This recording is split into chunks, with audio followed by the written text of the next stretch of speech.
já ouviu falar que o corpo fala e que as doenças são sintomas que comunicam algo a ser visto? Eu estava com uma certa dificuldade de enxergar algumas mudanças que precisavam ser feitas e eis que...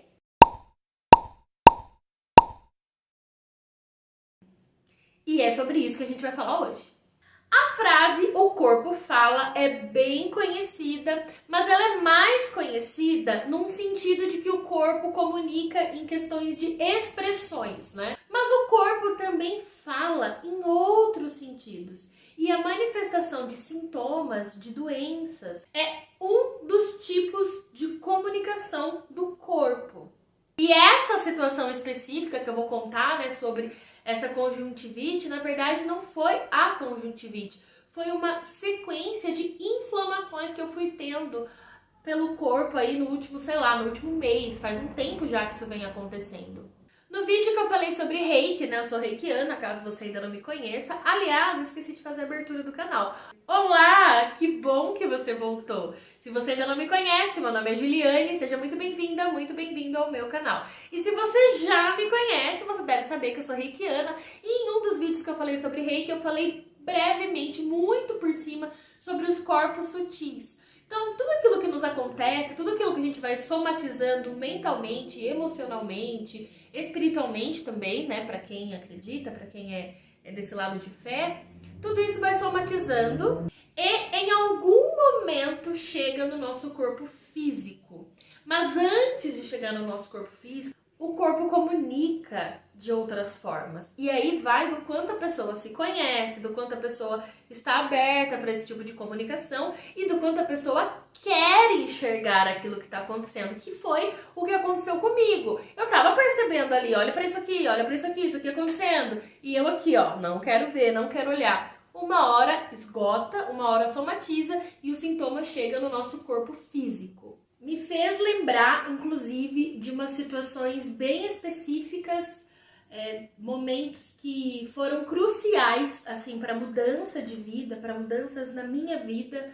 Um deles aconteceu em 2011, outro em 2019, com o retorno de Saturno, e esse que está acontecendo nesse momento, ainda não passou, ainda está acontecendo.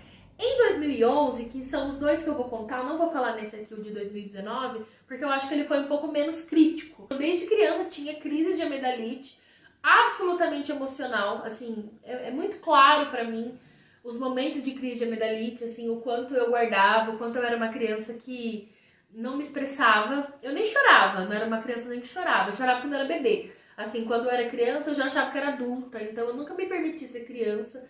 Então eu tinha muita crise de amidalite. E eram bem assim, umas 2 crises por ano. E na vida adulta, né, depois ali da adolescência em diante, elas tinham reduzido um pouco. E aí em 2011, que foi esse momento do meu corpo explodir, falar não dá mais, não aguento mais, você vai ter que tomar uma providência. Eu tive uma amidalite absurda, uma inflamação absurda na garganta. Nunca tinha tido nada parecido, pelo menos não que eu lembre, né? Talvez assim na primeira infância bem pequenininha eu possa ter tido, mas na minha lembrança nunca tinha tido nada parecido, com tanta dor, tanto inchaço, inchou até metade da minha língua. Muito pus, muita inflamação, enfim, foi terrível. Eu lembro que chegou um momento que eu não podia deitar pra dormir, me até emociona de lembrar, porque eu sofri muito, assim, com essa dor, sabe? Eu não conseguia deitar pra dormir, então eu tinha que dormir meio sentada, porque minha garganta fechava, eu ficava sufocada com o tanto de inchaço que tinha na minha garganta. E nessa época eu tava na casa da minha mãe. E eu lembro de, quando eu não tava aguentando, eu acordar e chorar, porque eu queria dormir, porque eu não conseguia dormir de forma confortável, sabe?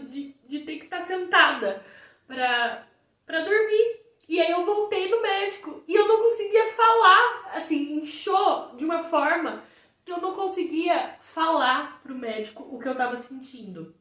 E aí eu não conseguia falar, mas eu lembro que eu apontei pra ele, né, mostrei a garganta, ele me passou um outro antibiótico, e aí ele falou pra mim, né, que se não desinflamasse, né, ele explicou que eu ia tomar injeção e tal, mas que se não desinflamasse, ou se eu tivesse uma outra crise desse nível, que a gente ia ter que optar pela remoção das amígdalas, né? E a cirurgia de garganta, né, de amígdala, assim como qualquer outra cirurgia, ela só é sugerida, né, quando o risco de manter aquilo é maior do que o risco de conviver com aquela doença, né, enfim, com aquela situação.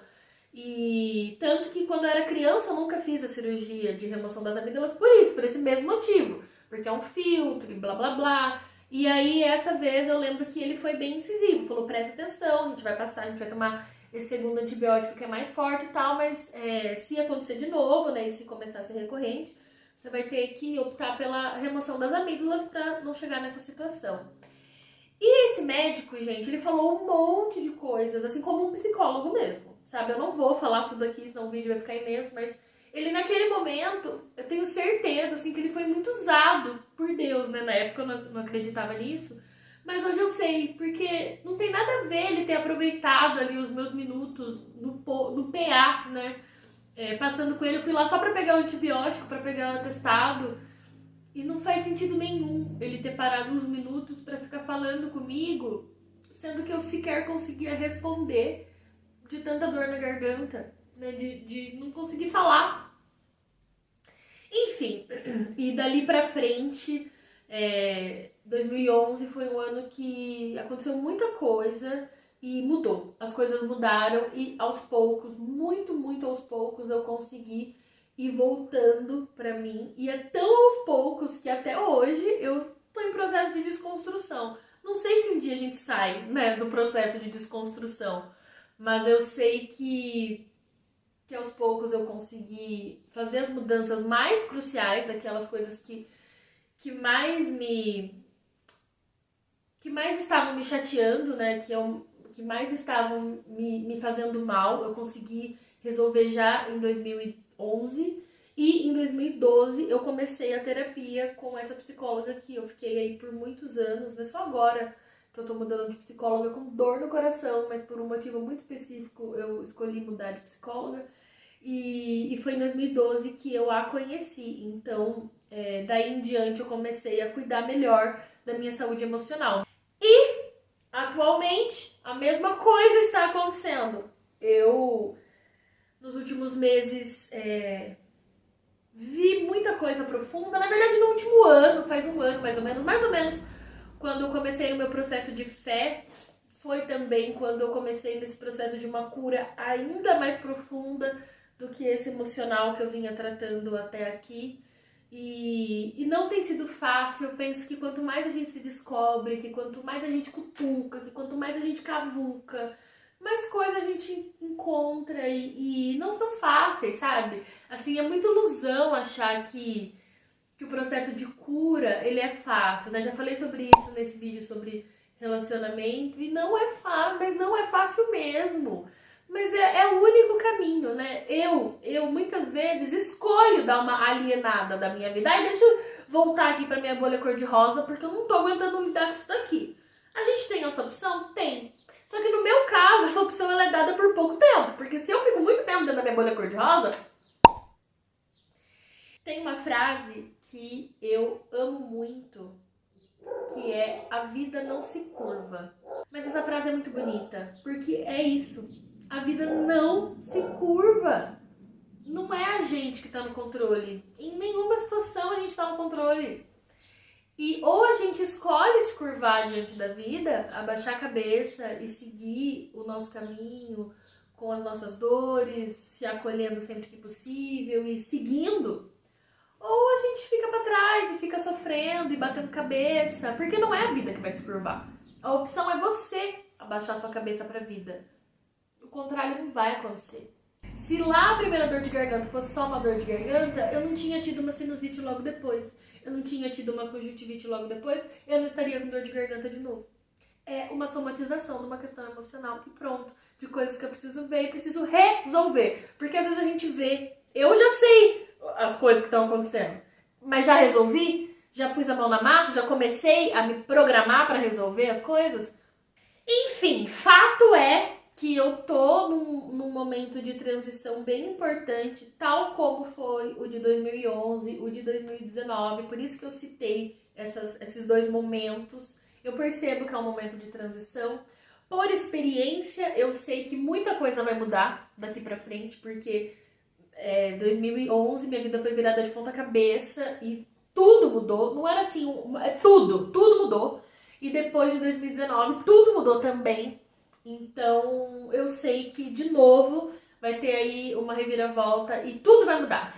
E aí, falando ainda sobre somatização, né, tem essa questão dos sintomas físicos, mas também tem uns sintomas que a gente tem que ficar ainda mais atento, porque o físico a gente viu, vai lá e trata, mas são os sintomas emocionais. E o próximo vídeo aqui do canal eu vou falar sobre isso, sobre os gatilhos que eu tive emocionalmente com todas essas situações que eu percebi e tudo isso que eu venho passando nesse momento de transição. Então, se você quer ver esse próximo vídeo, se você gostou desse vídeo aqui, já se inscreve no canal, que provavelmente o próximo vídeo vai sair no sábado. Eu não vou nem prometer, gente, porque nesse momento da minha vida, as coisas não estão fáceis. Mas o vídeo vai sair. Isso eu posso prometer porque eu vou gravar. O roteiro já tá até feito. É isso, eu espero que você tenha gostado do vídeo. Pra você que ficou comigo até aqui, muito obrigada pela companhia e até o próximo vídeo. Tchau!